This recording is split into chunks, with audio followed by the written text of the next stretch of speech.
Hello everyone, I have decided to record a video about new air rules for World War III series of games by Taktyka and Strategia.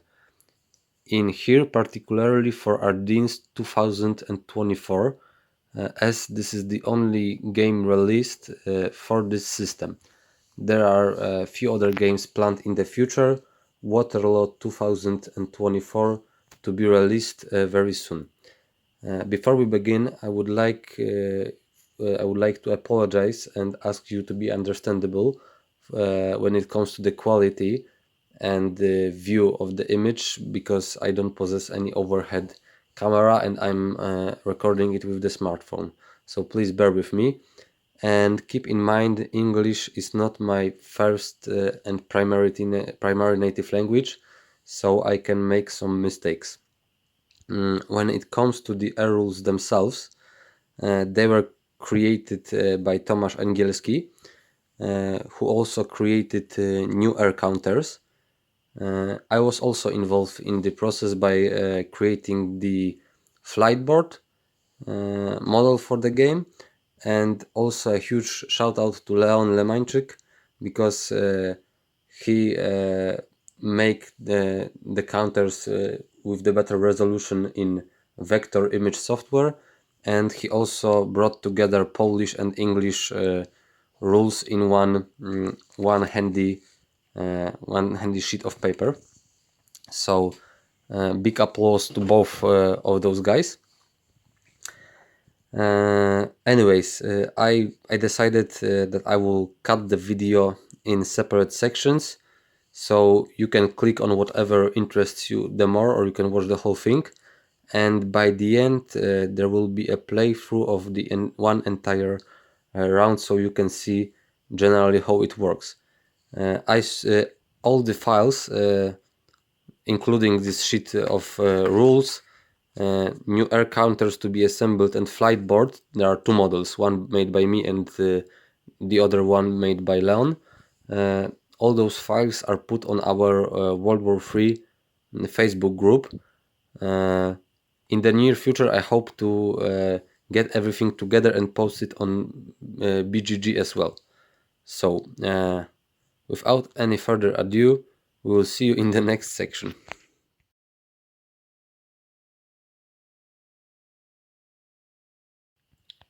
Alright, so let's start with new components themselves. We have the flight board that is divided into two vertical sections, one for the Allied player, whole section, and one for the German or the Russian player. And then we have division into four horizontal sections.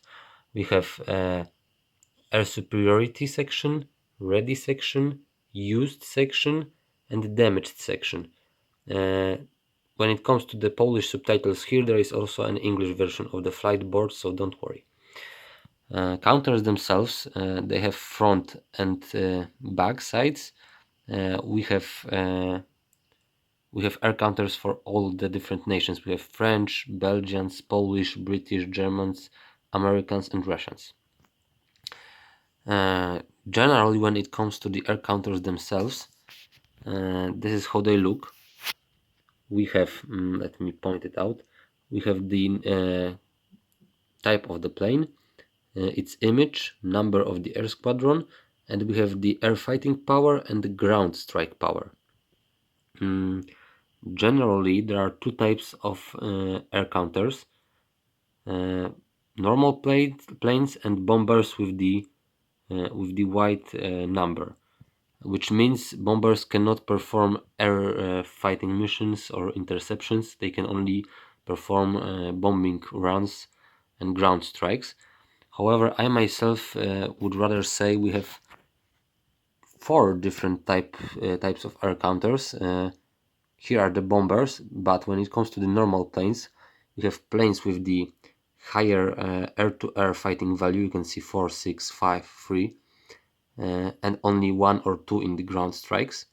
Then we have close air supports, such classics as A-10 Brrrt Warthog or Su-25s or 24s for the Russians.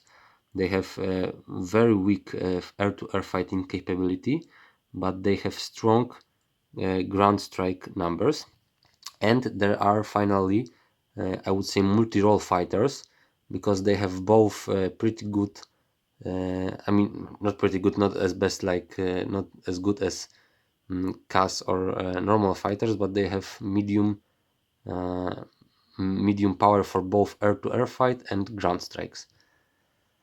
And further, we also have optional air rules that include these W planes, which means wild weasel planes, which are used to perform anti-air missions. And we have AWACS planes that help gain air advantage and recon in the air. However, only British, Americans and Russians possess AWACS planes. In the air rules, we also have helicopters, attack helicopters, which are represented by general helicopter counters used default in the vanilla game. We also have rules for the mobile air cavalry helicopter infantry and for the airborne paratrooper divisions.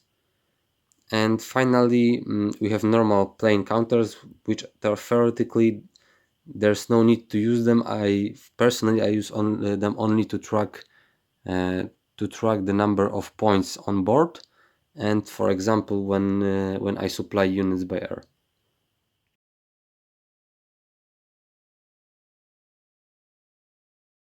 Before you begin your air phase, you need to check in the reinforcements table of the scenario how many aircraft and helicopter points you receive.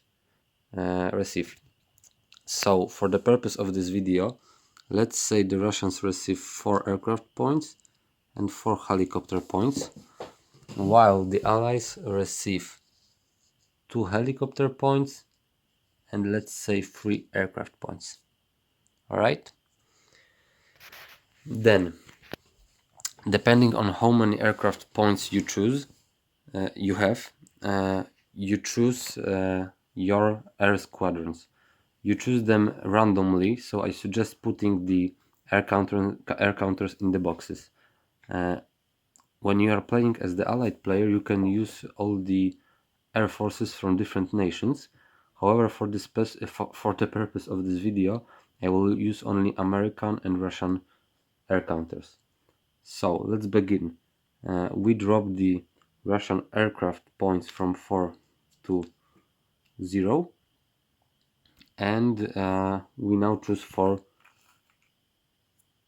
air squadrons. We put them in the ready section,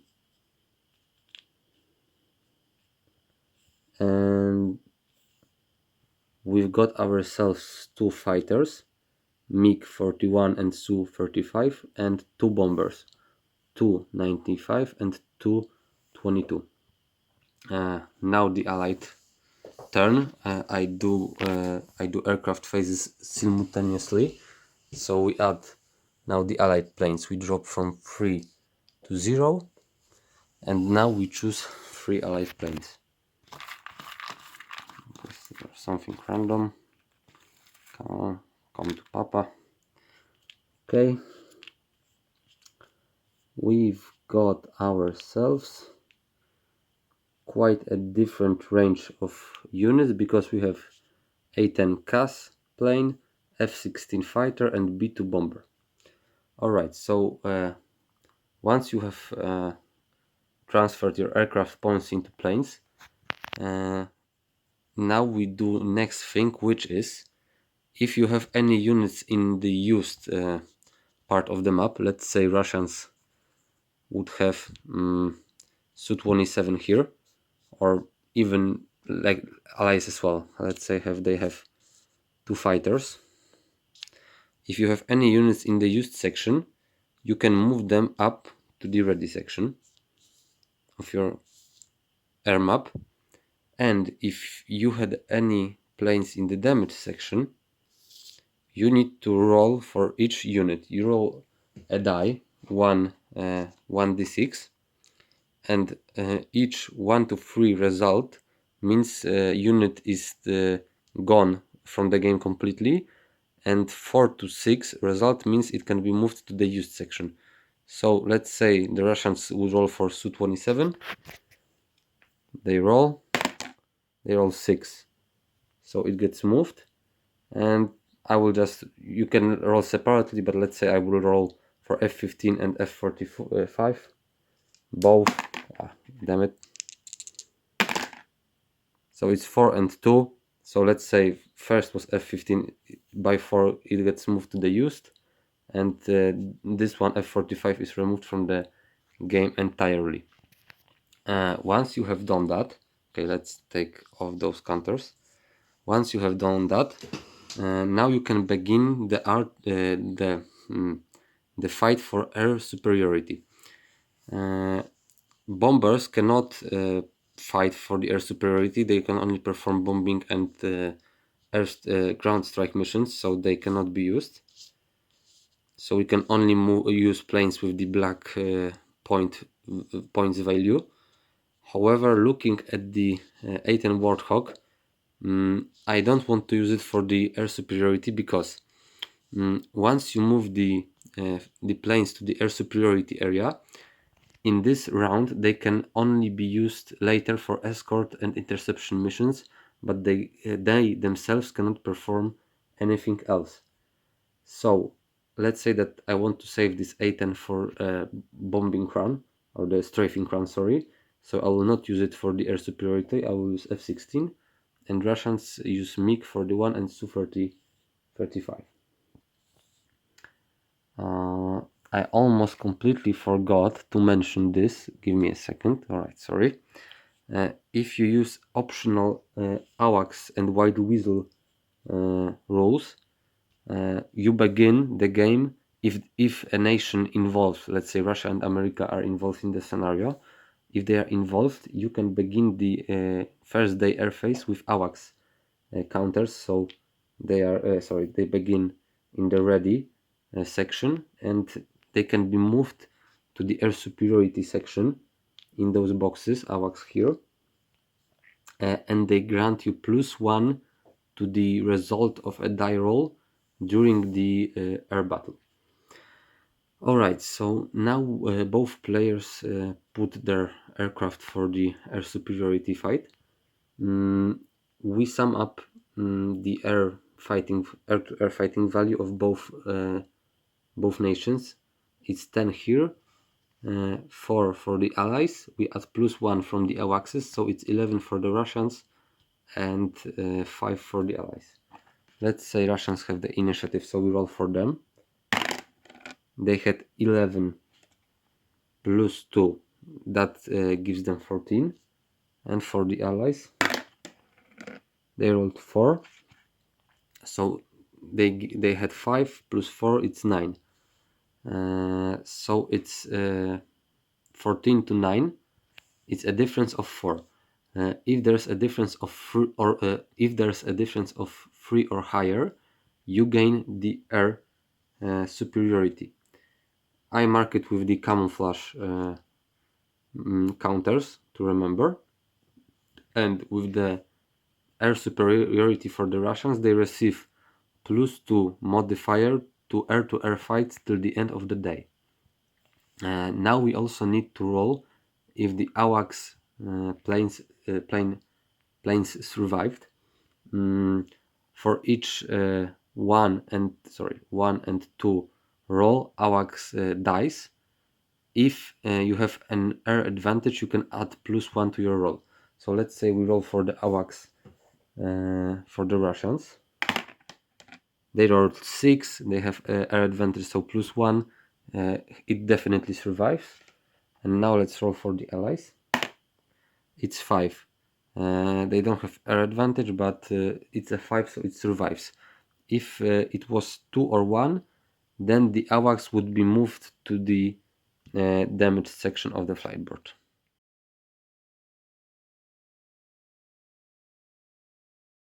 What I would like to talk about now is the general rules for the air missions. There are 4 types of the air missions. Bombing of the enemy airfield, which means bombing the enemy side of the flight board. Ground attack missions. Then you have restraining missions, which can be performed in the enemy movement phase to stop enemy units from moving or reducing their range of movement, and there are attack or defense support missions which can be performed during the fighting phase. Each player does each mission after one another. So let's say Russian player does his strafing runs, ground attack missions, and then the allied player does them. And this is in the phase of the Russian player, and then during the phase of the allied player, they can do, if they have planes ready to use, they can do those missions again. To do a mission, you need to have a free plane in the ready section of the flight board. So let's say we have this free Russian Su-25 that could do ground attack mission. For each mission he does, so let's say he does ground attack mission, you can apply an escort plane to protect him. You can only apply escort planes from the air superiority area. So let's say we apply this MiG-41 for his escort, and he will try to attack here. So we put those planes here, and if the enemy player has some aircraft in the air superiority table, he can assign one of his aircraft to intercept the enemy plane.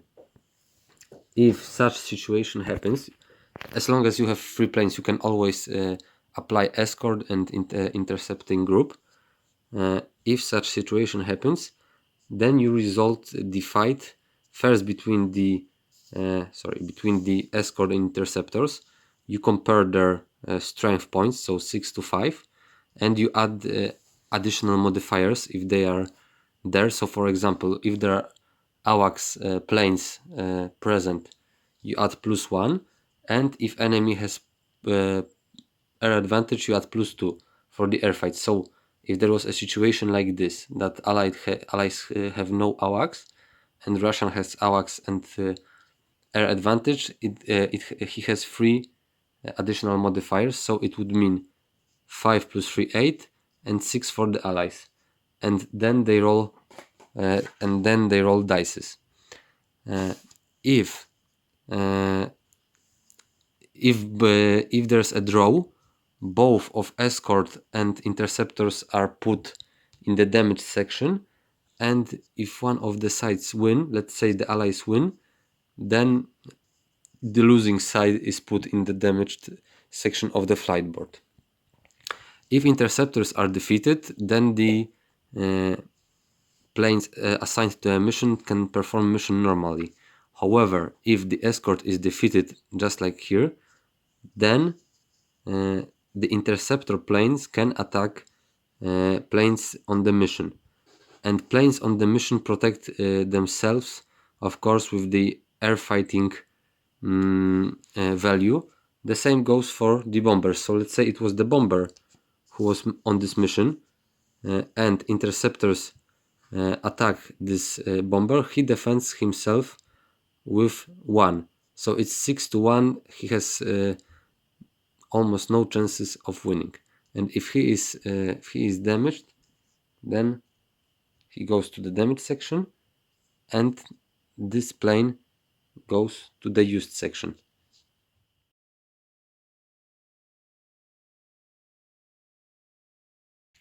When it comes to the air defenses, generally on the whole map, you always count that there is 1 air defense on each hex.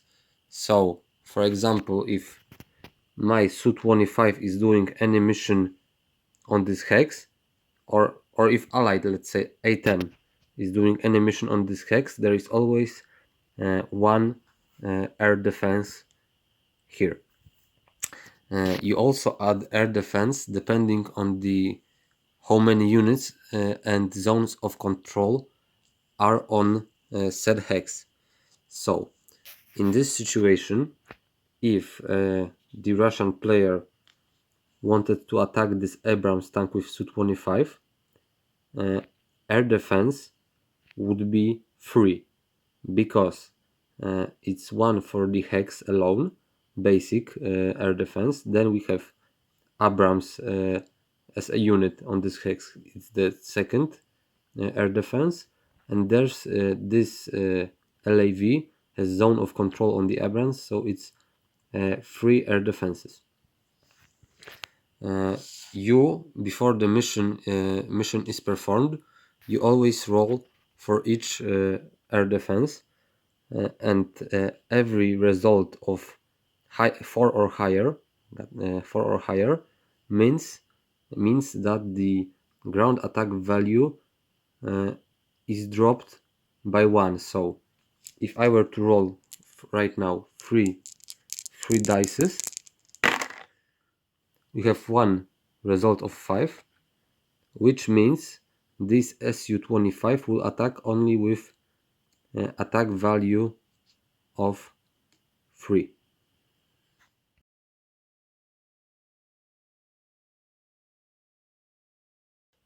Now I will show you how to perform a bombing mission of the enemy airfield. You can perform bombing of enemy airfield once, it's the first mission you do, and it's once a phase, so you can do it twice a day. First in your own phase, and then in your enemy's flight phase.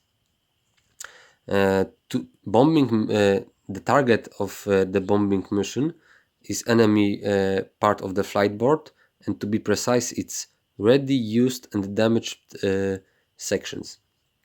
You can assign any plane for the bombing mission, but the best suited are of course bombers.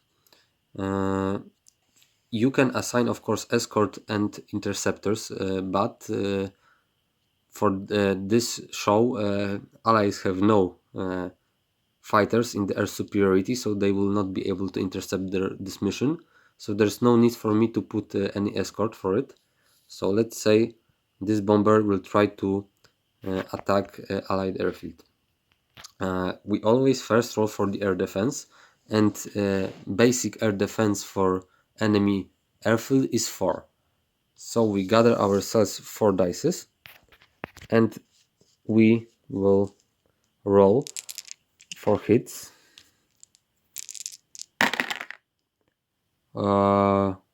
So we have 1 hit, it's 6, because 4, 5, 6 are hits, and 1 to 3 nothing happens. We've got 6, so the attack value of the bomber drops from 5 to 4. Attack value means ground attack value means how many dices we roll.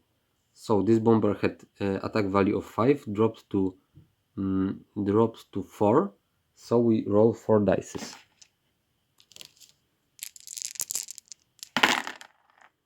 We've got 6 2s and 1s. Okay, but let's say we got, for the purpose, we've got 6 and 4. Okay. For each 4 and 5 result, you can move enemy plane from one section to another. So if I have 4, I can move one plane from ready to used, from used to damaged, or from damaged outside from the game. However, if you roll 6, on each 6 you can just simply remove any plane from whatever section you want. I didn't mention it earlier, but if during the enemy anti-air fire, your attack value for the bombers drops to 3, so from 5 there were 2 hits, drops to 3, then bomber after the mission is put in the damaged. Here, when he only received 1 hit and dropped to 4, he will be transferred to used. If it was some other plane, let's say Su-25 performing the mission, then his attack value would have to drop to 1 or 0 for him to be put in the damaged section after the mission.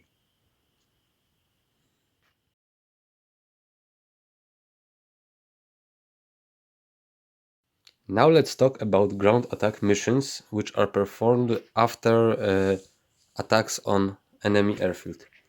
Normally in Taktyka and Strategia provided those tables where, depending on if you were attacking a bridge or enemy unit, you compared the terrain, the points of strength used, and then you check the table. Right now with the new air rules, you don't use those three tables. You are basically only left with the artillery barrage table. Those three don't count because you just normally roll dices. Now let's try to assign units to the ground attack mission. You can assign any 3 units from the ready section. I will choose this Su-25 and will try to attack this Abrams tank battalion. Let's say I assign them an escort of Su-27s, and allies, if they had an interceptor here, allies try to intercept. They fight, we compare air to air fighting values. Let's say allies lose, their planes go to the damage section, Su-27 goes to the used section, and now our CAS can perform the mission of ground attack. First we count the air defenses, so it's 1 for the basic hex and 1 for the enemy unit, so it's 2. We roll 2 dices and we receive 1 hit, so Su-25 attack value drops from 4 to 3. So we will be rolling 3 dices. I mean, we would be rolling 3 dices, sorry. Tomasz didn't include it in his rules, but this is something I came up with to reach a compromise between these tables and those new air rules. For each terrain type, you also drop 1 ground attack value, so 1 for hills, 1 for forests, 1 for fortifications. I've only counted 2 for mountains. So right now he lost 1 attack value from anti-air fire, and now because Abrams is standing on the hills, he will drop to 2.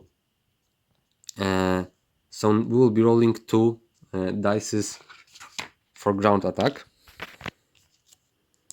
Let's roll, and we've got ourselves 4 and 3. So for every 4 result, Abrams' movement range drops by 1, so he would have 6. For every, if we had rolled 5, sorry, if we had rolled 5, Abrams would be forced to make a roll for disorganization, and if we rolled 6, he will lose 1 health.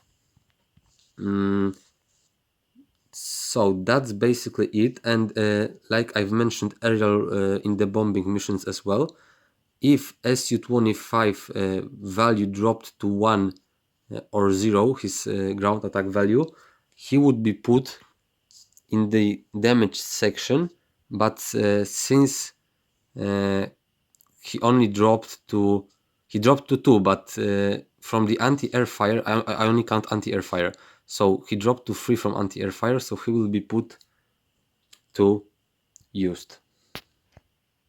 And I've personally used that rule that you can only ground attack 1 unit in your face. You can only attack once, perform ground attack on 1 unit.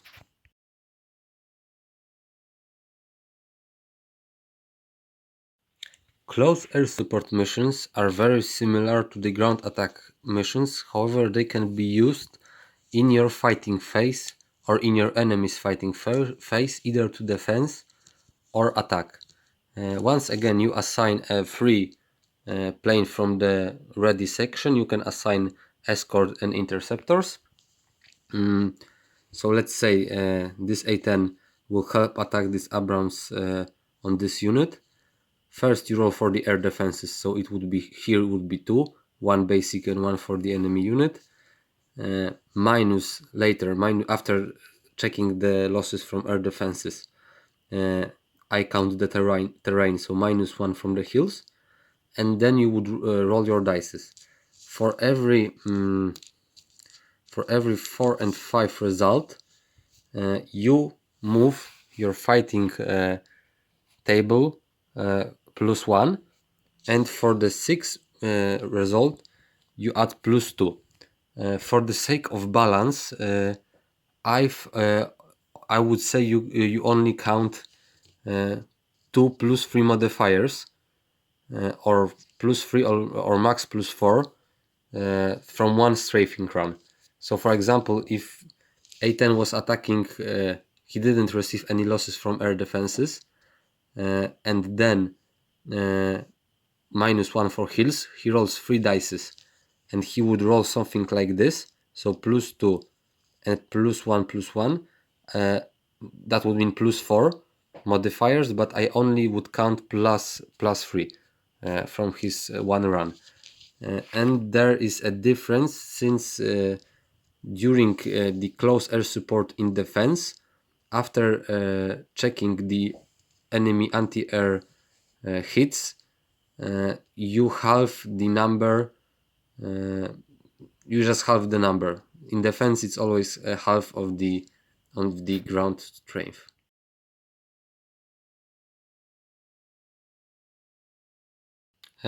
One more thing I added to my homemade rules is that during the ground attack missions or close air support missions, close air support missions, you can use special forces to help lace the targets, and you add +1 to your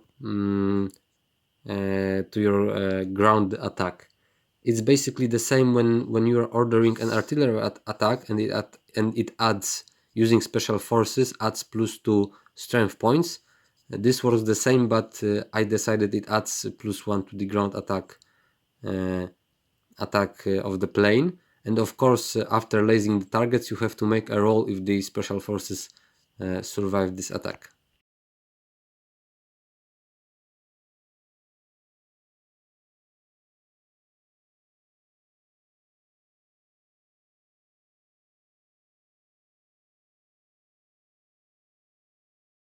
Now let's talk about attack helicopters. They are more straightforward, since there are not any specific rules for them or any separate counters. They just use abstract helicopter strength points. So depending on how many you have, for example, Russians have 5. You can use helicopters to support defense or attack during your fighting phase. Let's say Russians want to support this attack. They have 5 helicopter points, they use 4. So we try to support this attack with 4 helicopter points. If enemy had an air advantage, then the points are halved, so it would be 2. But let's say enemy doesn't have an air advantage, so we are trying to help with this attack with 4 combat helicopters. Now, combat helicopters are also an object of the enemy artillery fire, anti-air fire. So again, here we have 2 air defenses, one basic and one for unit. So we roll. This time I will make a roll to show you. We roll dices. Wow, Allied artillery is really hitting those helicopters badly. There are 2 hits, so they drop to 2. Their attack value is 2, and now we roll for the. And again, I also and I would normally I also count the terrain, so it actually from the hills it would drop not to 2 but to 1. So we only roll 1 die, and it's 1. So normally nothing would happen, but if you roll 4 or 5, then it adds +1 from the helicopters, and if you roll 6, it adds +2 on the let me get it, on the table. And once again, as it is with the planes, I advise only adding +3 modifiers. So basically, if you roll something like this, which means 4, you would only add 3.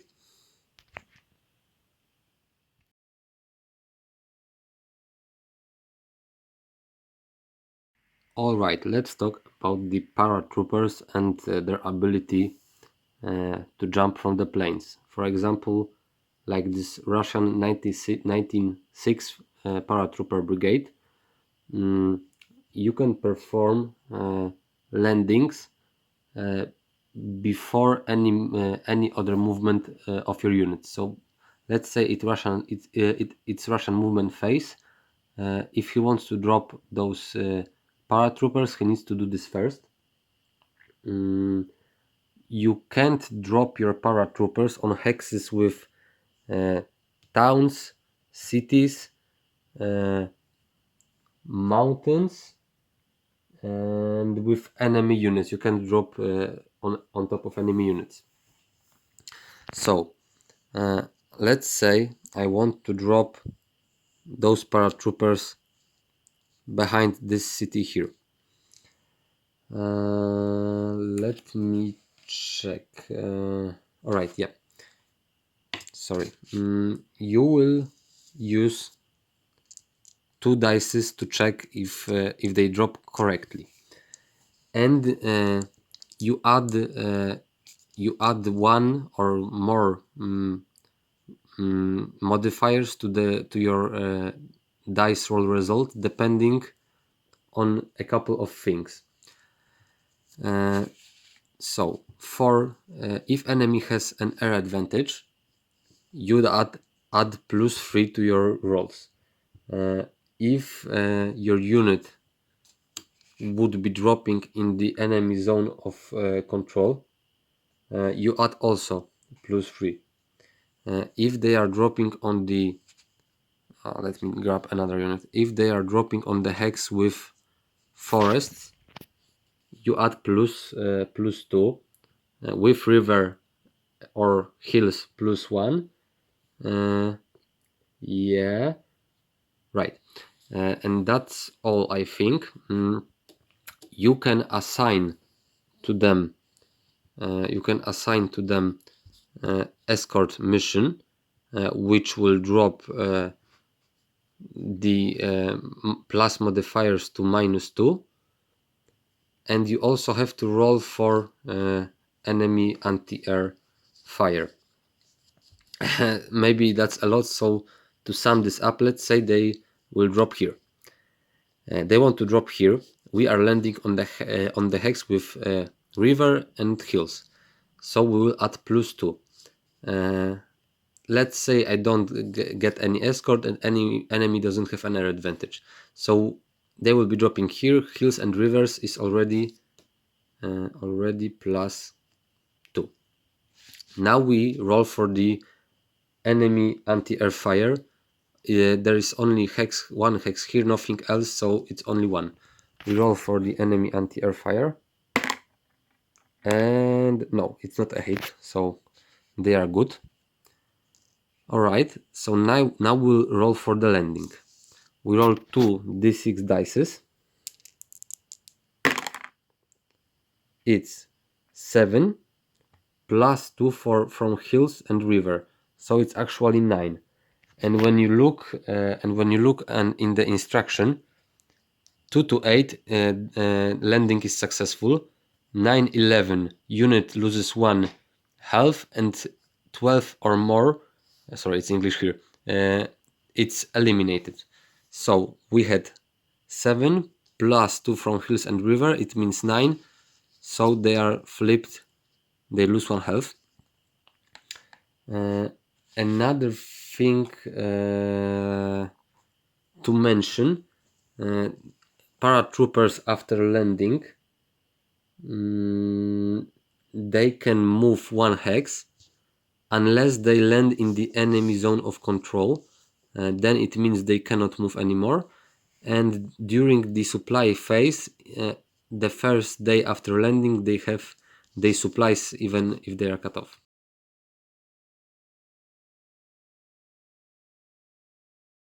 Alright, now let's talk about air mobility movement.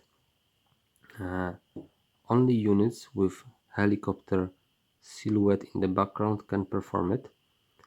To perform, contrary to the paratroopers, as long as you have helicopter points, those units can use air mobility movement. Paratroopers can only drop once. To perform air mobility movement, you need helicopter points. You spend one helicopter point for each health of the unit. So if this unit is at full health, you need to spend uh, you need to spend 2 helicopter points. So if, for example, you have 5, you spend 2 to activate air mobility movement for this unit. Tomasz wrote that units that are stationed on hexes with forests, hills and mountains cannot begin air mobility movement. But looking at the Ardennes map that is mostly hills, I would say ignore the hills rule, stick with the forest and mountains. So let's say if they were standing here in the forest, they cannot begin air mobility movement. Alright, bear with me because I'm reading this out loud the first time. I have never earlier used those rules in practice, so I'm reading this right now as I go. Alright. Unit that was activated as for air mobility movement can go 15 hexes if it passes in the range of 2 hexes from the enemy unit. It needs to roll dices for anti-air fire, and if enemy has air advantage, you add +1 for each result. So if they would, let's say, they would start in this city, they use 2 helicopter points to start air mobility movement. They can fly 15 hexes, and they go up here. They are in range of 2 hexes from the enemy unit, so you will have to roll 2 dices for air defense. No, you would only have to roll 1 dice for air defense uh, because they are outside of the enemy zone of control, but still you roll for the air defense, and every result of 4 or 5 means they need to return on the starting hex or lose 1 health, and for each 6 roll, for each 6 roll, they lose 1 health and they must return. So if you roll 4 or 5, you may lose 1 health but still continue your mission. But if enemy rolls a hit of 6, then you must lose 1 health and you must return on the starting hex. Alright. If enemy has an air advantage, you need to automatically roll for enemy air defense for every 4 hexes you pass. So if you start air mobility movement and enemy has an air advantage, for every 4 hexes you pass, so 1, 2, 3, 4, you need to roll for enemy air defenses even if you are not crossing in the range of any enemy units. And finally, to finish air mobility movement, you cannot land on the hexes with mountains, forests, cities, or in enemy zone of control.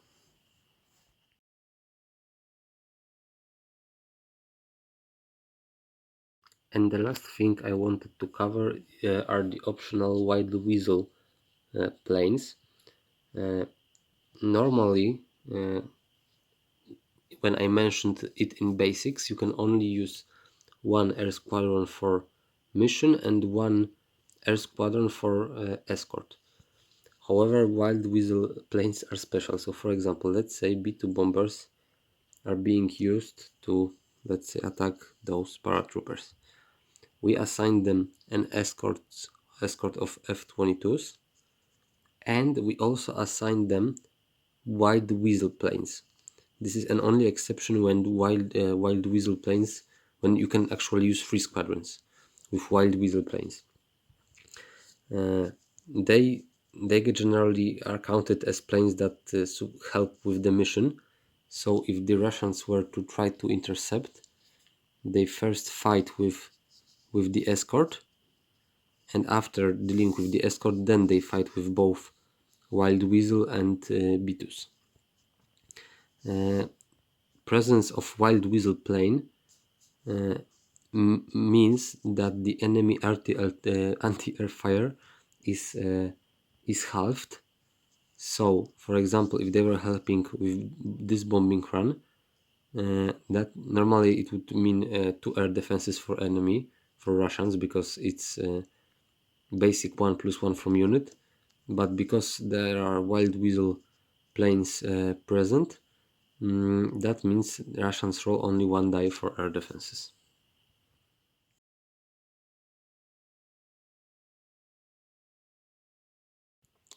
I have also added one more type of mission, which can be used in your supplies phase. Let's say you can save one aircraft points, one aircraft point or more, and in your supply phase you can try and supply your units. And I've decided to come with the design that Tomasz used for the paratroopers. Depending on the terrain type, or if this unit is in the enemy zone of control, or if enemy has an air advantage, you add +1 to the result. And just like in the paratrooper airborne operations, every result 12 or higher means the supply mission failed, and every result below 12 means the unit is supplied. It works on the same way the supplies from the air, like in the WB95 system, which means that a supplied unit doesn't receive a higher out of supply marker. I've decided, since paratroopers cannot land on the cities, I've decided that you can supply units in the cities, but for the city hex you add +2, and I've decided that you cannot supply units on the mountain hexes. So let's say, finally, to wrap this up, let's say I would like, in my supply phase, I want to supply this unit because it's out of supply. Let's say I have one. I didn't use my one aircraft point to create air squadron, so now I use this one aircraft point, and I will try to supply this unit. This unit is standing on a city with hills, so hills would mean +1, just like in the paradropping +1, and I've said that I count city as +2, so it would mean +3. And of course we count the anti-air enemy fire. It's only basic 1, so first we roll for anti-air enemy fire. It's 2, so nothing happens. And now we roll 2 dices, just like in the paratrooper rules, to check if they get supplies. It's 5 plus 3 for hills and city. That means 6, 9. That means 9. So this unit will remain supplied. No, and this point is just wasted.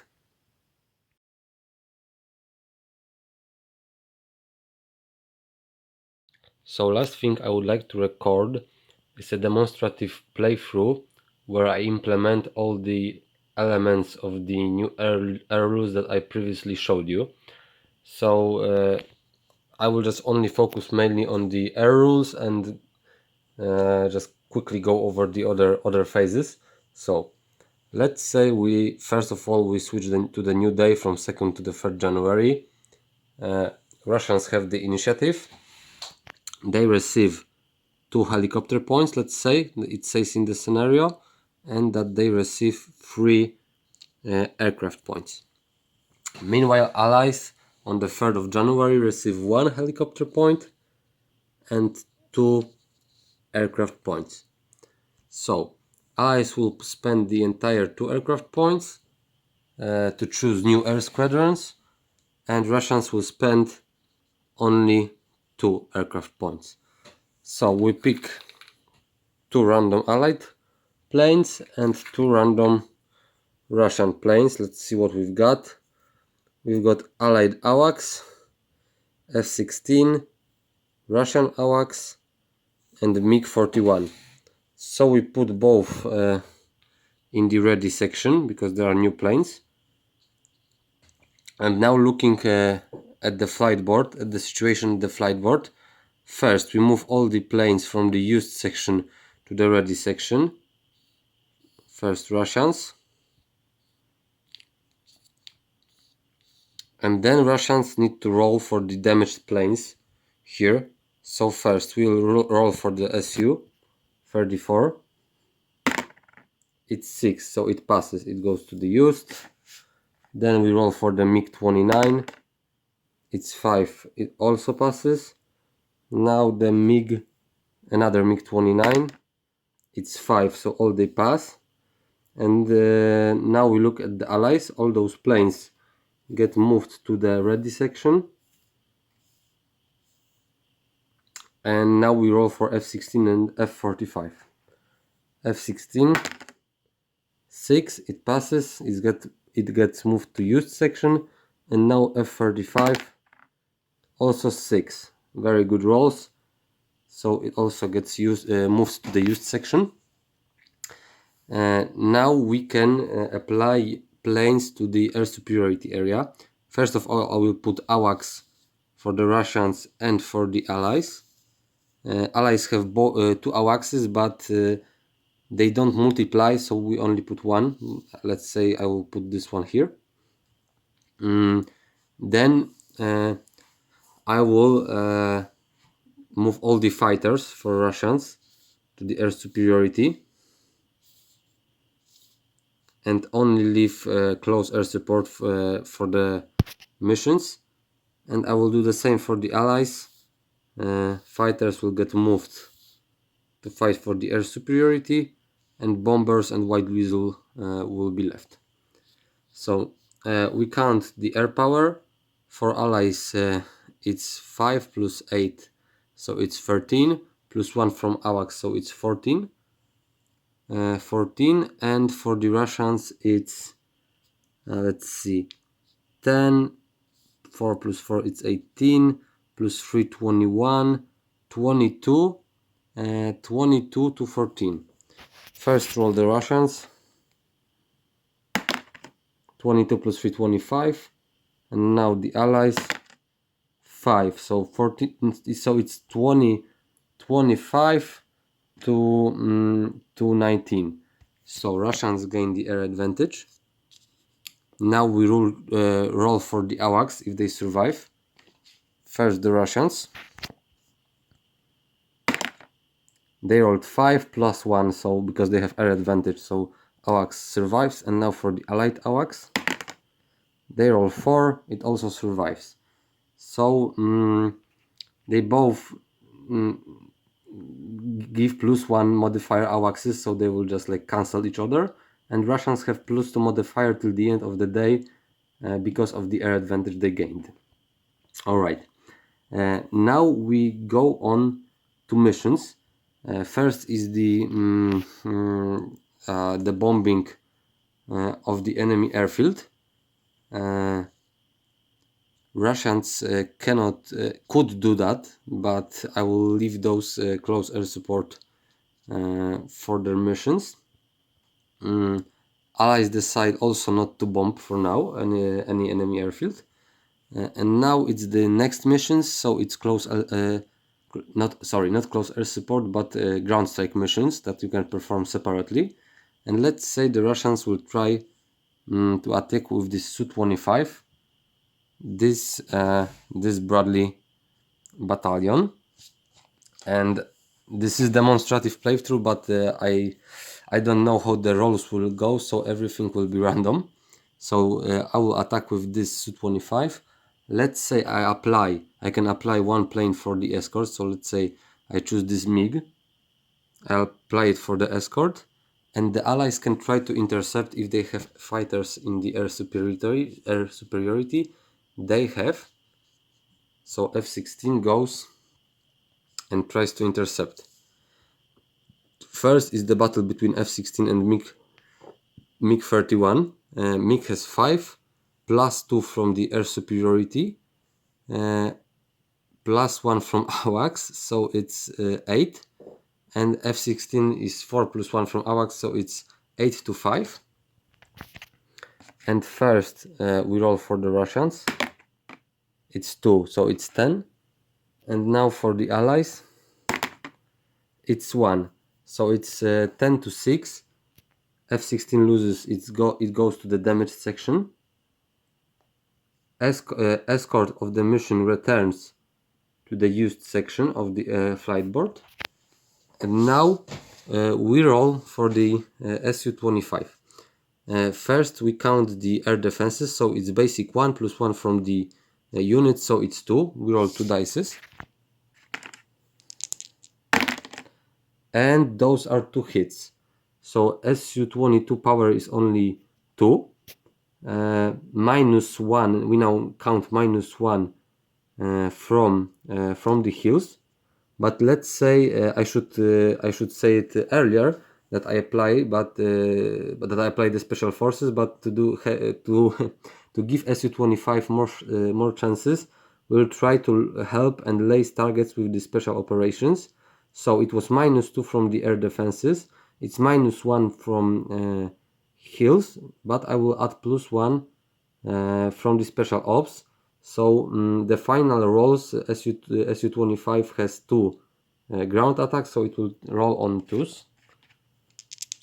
I mean 2 dices. And it's 3 and 2, and if I recall correctly, 3 and 2 does nothing. Let me check real quick.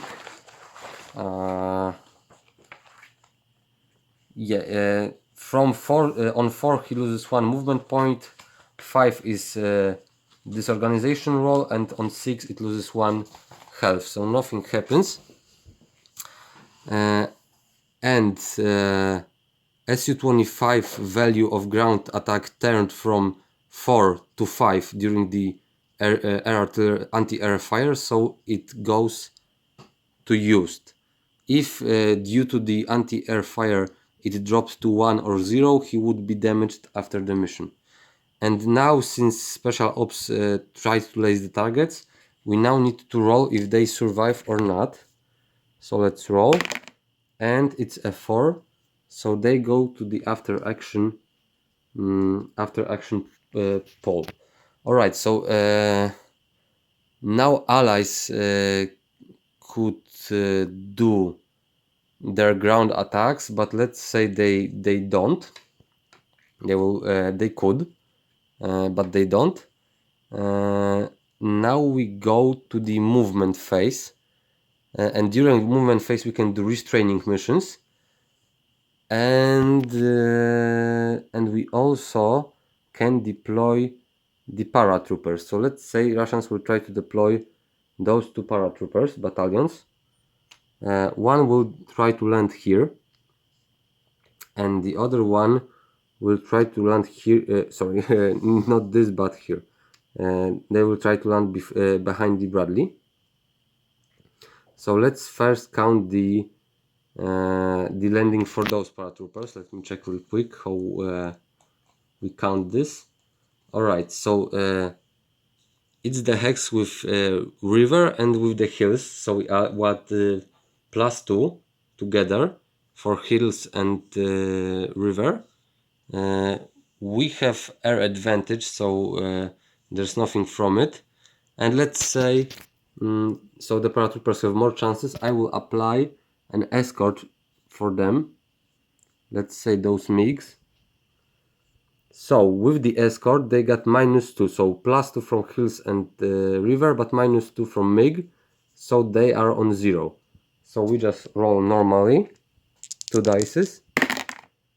It's 8, so it's perfect, nothing happens, they are alright. And after landing they can move 1 hex, so let's say they move into the city. They couldn't land directly on the city because if you remember, landing directly on the cities is prohibited. Now those paratroopers try to land. They land on the hills, so +1, and they will be landing in the enemy zone of control, so it's another +3. And let's say this time I don't, okay, those MiGs go to the used section, and let's say this time I don't apply anything to them, so they have +4. We roll 2 dices. It's 6, so 6 plus 4, it's 10. On 9 and 11 unit loses one health, so we just turn them around. And since they landed in the enemy zone of control, they cannot move any hex further. Alright, so we've got in the movement phase we had the landing of the paratroopers. Okay, now let's say I do everything else. This unit moves to try to attack here, those stay, whatever. And also in the movement phase, let's say this German helicopter infantry, Airmobile infantry, tries to help the Russians.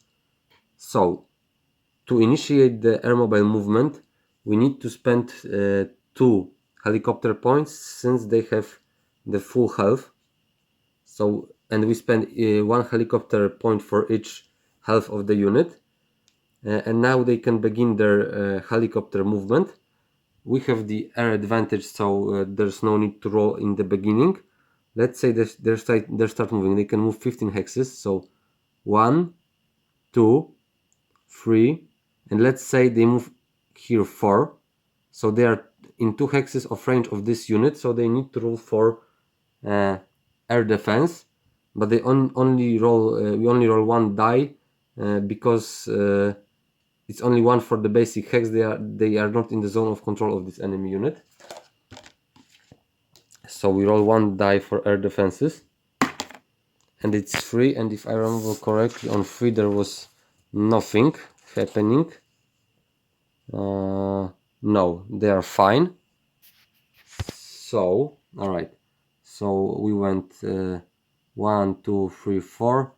Let's say 5, 6, 7, 8, 9, 10, 11, 12, 13, 14, I'm sorry, and 15. Let's say they are landing here. Alright, that would be it for the Airmobile movement. Let's say now it's the combat phase, and we would like to support this fight. We'll try to support close air support with this Su-25, escorted by Su-27. Let's say allies try to intercept from the air superiority area. Again, we have fight. It's more decent because it's 4 against 4, but again, Russians gain +2 from air advantage, +1 from AWACS, so it's +3, so it's 7. And F-16 gets 1 +1 from AWACS, so it's actually 7 to 5. First roll Russians, it's 7 + 6, so it's 13. 13 against 5 + 2 is 7, so it's 13 against 7. Of course, allies get to the sorry, not used but damaged section. Su-27 goes to the used section. And now Su-25 will try to attack this target. It's an Abrams, basic one for air defense and 2 for Abrams, so 2 air defense. We roll. It's 3 plus and 5, so it's one hit on the Su-25, so it attack value drops to 3. Again, it drops another level from the hills, so Su-25 will attack on 2s, and it's 1 and 4. And let me check, because I don't remember it yet either. We've got ourselves a 4. I think it's +1 modifier. Yeah, it's +1 modifier to the combat value. So when we'll be checking the ratio of the fight, we will add +1 for the Russians. And since Su-25 only got damaged 1 from the air defenses, he will go to the used section after the mission is complete. And let's say Russians also try to use air helicopters to support here, so they will, let's say, use 2 points. They use 2 points. Now we also need to roll for the air defenses against the helicopters. So again, we roll 2 for air defenses, and it's 5 and 1. So Russians' strength of the helicopter drops to 1, and because of the hills they are attacking on, I would count it drops to 0. So they actually don't do anything. And now let's say that the fight happens, and let's say the Abrams retreated to hexes. It rolled for the organization. He passed. Russians pursue. So let's say something like this happens. Same here. Let's say they attacked, and Barley doesn't have anywhere to retreat, and let's say it turns to -1. So that would be it for the Russian combat phase. Now strategic movement, and now it's the supplies phase, and this unit is out of supply. And for this purpose, I especially left 1 Russian aircraft point, so we can supply this unit. So we spend 1 supply point, 1 aircraft for the supply point, and we will try to check if this unit will be supplied. And like I said, it's my my personal idea. We will count it the same way as the landing of the paratroopers. We have the air advantage. They are on the hills, so it's +1 for the roll. We'll be rolling 2 dices. It's 10 and 11, so it's really close. If it was 12 or more, they wouldn't be supplied, but it's 10 + 1 for the hills, so this unit is supplied this turn from the air. So we don't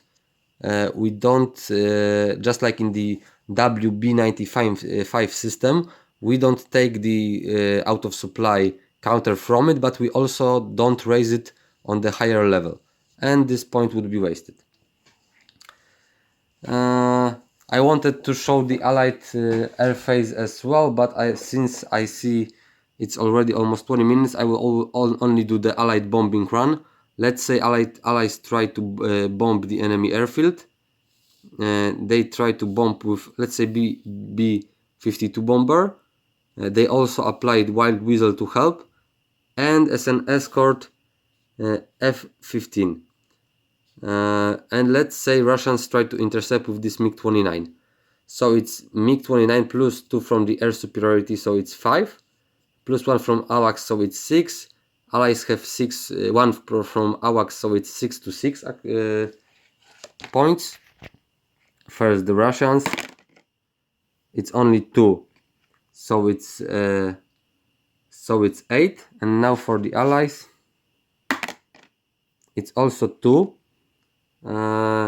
So it's a draw actually. It's 8 to 8. So when it's a draw, both of the escort and interceptors get damaged.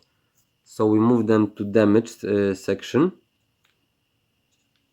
All right.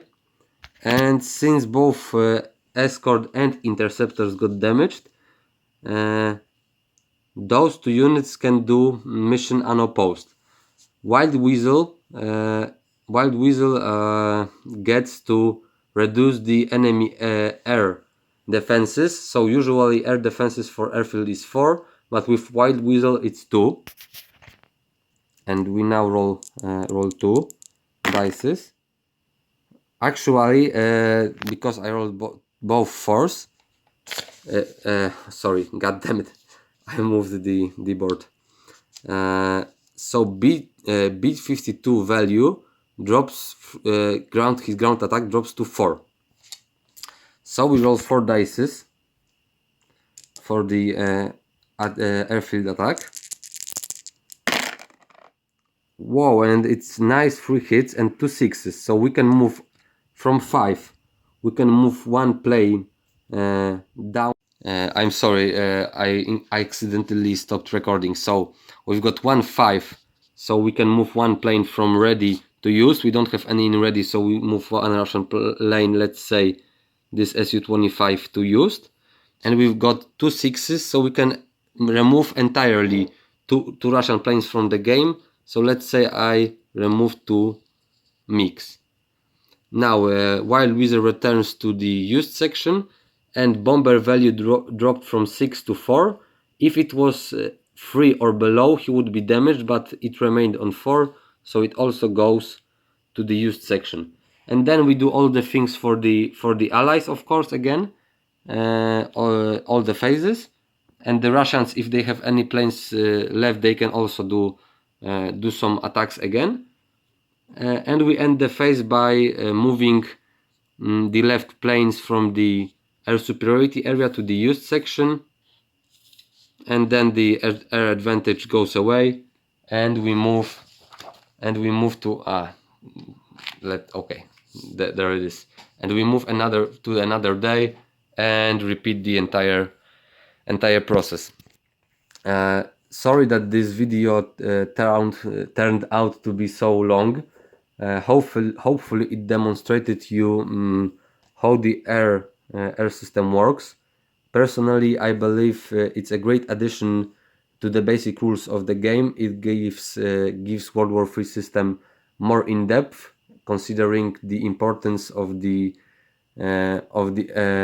aircraft in the modern and Cold War combat. I will give all the helpful links and to the group of World War III and all the components in the description. If you enjoyed the video, I mean, you don't have to subscribe or give any link, any likes, I don't care. But if you have any questions in the comments or any of your own suggestions, I would be more than helpful to answer you, and I will gladly read your own suggestions, because the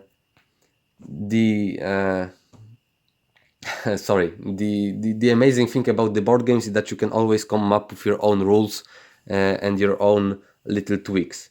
So thanks for watching, and bye.